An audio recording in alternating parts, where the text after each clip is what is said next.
एक बार एक गांव में एक पहलवान रहता था और उसका नाम था पिचकू। और पिचकू बहुत ही ताकतवर था और वो एक बार में कम से कम 10 लीटर दूध पी जाया करता था। उसकी ताकत के बारे में केवल पूरे गांव को ही नहीं लेकिन उस राज्य के राजा को भी पता था। लेकिन पिचकू पहलवान ताकतवर होने के साथ साथ एक नंबर का आलसी और बेवकूफ था, इसलिए कोई भी लड़की उससे शादी करने को राजी ही नहीं होती थी। और इस बात से पिचकू बहुत ज्यादा परेशान रहता था और इसलिए पिचकू की एक बहुत बुरी आदत पड़ गई थी कि वो हर मिलने वाले व्यक्ति से एक ही सवाल पूछता था, बताओ कि मेरा विवाह कहाँ और किससे होगा। और जब कोई उसे जवाब नहीं दे पाता था तो पिचकू उस इंसान को बहुत मारता था, इसलिए सारे लोग उसके पास जाने से बहुत डरते थे। एक बार की बात है, किसी दूसरे गांव का एक बेचारा बूढ़ा लकड़हारा वहां से गुजर रहा था और उसको उस पहलवान के बारे में मालूम नहीं था। लेकिन पिचकू ने उस बूढ़े लकड़हारे को पकड़ लिया और उससे भी वही सवाल पूछा, मुझे बताओ कि मेरा विवाह किससे और कहाँ होगा, नहीं तो मैं तुम्हें बहुत मारूंगा और अगर तुमने मुझे बता दिया तो मैं अपनी सारे गाय बैल तुम्हें दे दूंगा। बेचारा लकड़हारा बड़ा परेशान हुआ, लेकिन वो समझ गया कि यह पहलवान पूरी तरह से मूर्ख है, इसलिए उसने पिचकू से कहा, सामने जो पेड़ देख रहे हो वहीं पे होगा तुम्हारा विवाह और उसी पेड़ के नीचे है तुम्हारा ससुराल। यह सुनकर पिचकू बड़ा खुश हुआ और उसने अपने सारे गाय बैल उस लकड़हारे को दे दी और खुद उस पेड़ की तरफ चल दिया।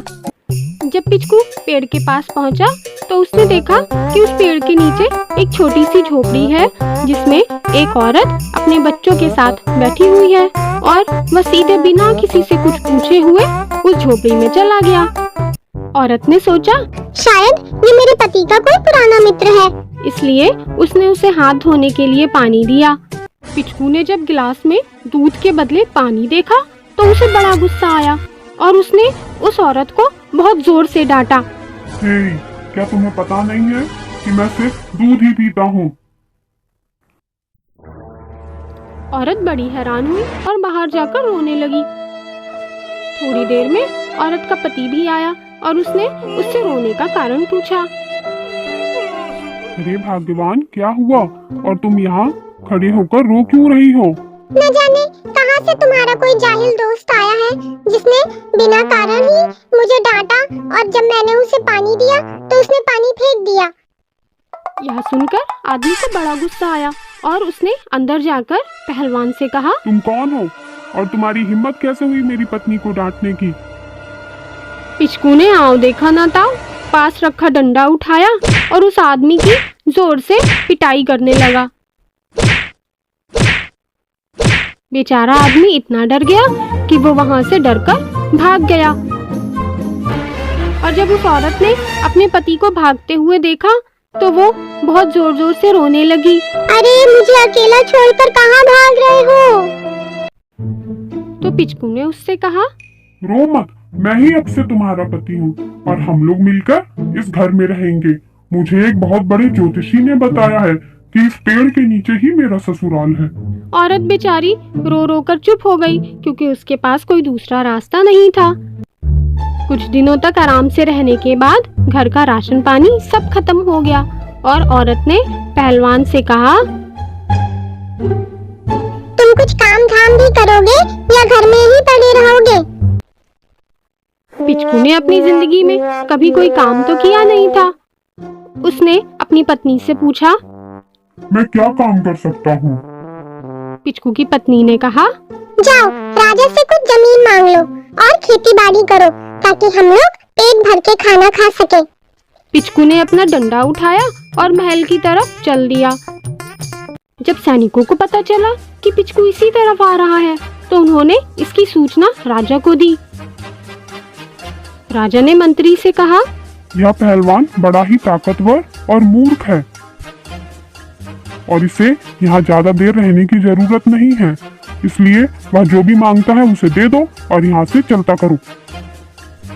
पिचकू ने महल में पहुंचकर राजा से मिलने की इच्छा जाहिर की, लेकिन मंत्री ने कहा, तुम्हें क्या चाहिए मुझे बताओ। राजा की तबीयत ठीक नहीं है। मुझे एक अच्छी सी जमीन चाहिए जिस पर मैं खेती बाड़ी करके अपने परिवार का पेट पाल सकूं। मंत्री ने पिचकू को मूर्ख समझकर शमशान घाट के पास पड़ी बंजर जमीन पिचकू के नाम पे कर दी। पिचकू खुशी खुशी अपने घर वापस आ गया और अगले ही दिन से जमीन को जोतने के काम के लिए चल दिया। उसने देखा उसको दी गई जमीन पर एक और बहुत बड़ा सा पेड़ है। अरे, इस पेड़ की वजह से तो बहुत ज्यादा जमीन खराब हो रही है। इसको काटना ही ठीक रहेगा। जब वो पेड़ पर जोर जोर से वार कर रहा था तो उसमें रहने वाले कई भूत पेड़ से नीचे आ गए और उसके ऊपर आक्रमण कर दिया। भूतों को पिचकू की ताकत के बारे में कुछ भी नहीं पता था। पिचकू ने सारे भूतों की जमकर पिटाई की और बेचारे सारे भूत बहुत ही बुरी हालत में हो गए। आखिरकार सारे भूतों ने कहा, पहलवान साहब, हम आपके सामने हाथ जोड़ते हैं। आप इस पेड़ को मत काटिए। हम यहाँ रहते हैं। इसके बदले में आप जो भी चाहेंगे हम करेंगे। यह सुनकर आलसी पिचकू को तो बड़ा ही मजा आ गया। उसने कहा, ठीक है, आज के बाद से मेरे घर का पूरा राशन तुम लोग पहुंचाओगे और अगर ऐसा करोगे तो मैं ये पेड़ कभी नहीं काटूंगा बल्कि तुम्हारी रक्षा करूंगा। भूतों ने पिचकू की बात मान ली और बहुत मेहनत करके हर महीने पिचकू के घर राशन पानी पहुंचाने लगे, जिसके कारण वे बेचारे बहुत ही दुबले पतले हो गए। एक बार भूतों का गुरु वहां आया और उसने अपने चेले भूतों का यह हाल देखकर बड़े गर्व से कहा, मैं पहलवान से इसका बदला लूंगा। तुम लोग चिंता मत करो और मैं इस पेड़ की भी रक्षा करूंगा। नहीं नहीं गुरुजी, उस पहलवान से पंगा मत लीजिए। वो बहुत ताकतवर है। वो हम सबकी फिर से पिटाई कर देगा। और इस प्रकार भूतों के लाख मना करने पर भी भूतों का गुरु पिचकू के घर एक कुत्ते के रूप में पहुंच गया और जोर जोर से भौंकने लगा। उसने सोचा, जैसे ही पहलवान मुझे मारने बाहर आएगा मैं उसे काट लूंगा। लेकिन पिचकू ने अंदर से ही अपना डंडा जोर से चलाया और कुत्ते के रूप में आए गुरुजी की कमर पर जोर से लगा और वो हाय हाय चिल्लाता हुआ अपने असली रूप में आ गया और पिचकू से माफी मांगने लगा। पहलवान साहब, मुझे माफ कर दो मुझे। और इसके बाद पिचकू पहलवान के घर में कभी भी खाने पीने की कमी नहीं हुई और इस प्रकार मूर्ख पहलवान अपनी ताकत के बल पर लाखों भूतों को अपना गुलाम बनाकर आराम से जीवन बिताने लगा। कहानी पसंद आई तो लाइक, कमेंट और शेयर कीजिए और चैनल को सब्सक्राइब कीजिए। Thanks for watching. Bye bye.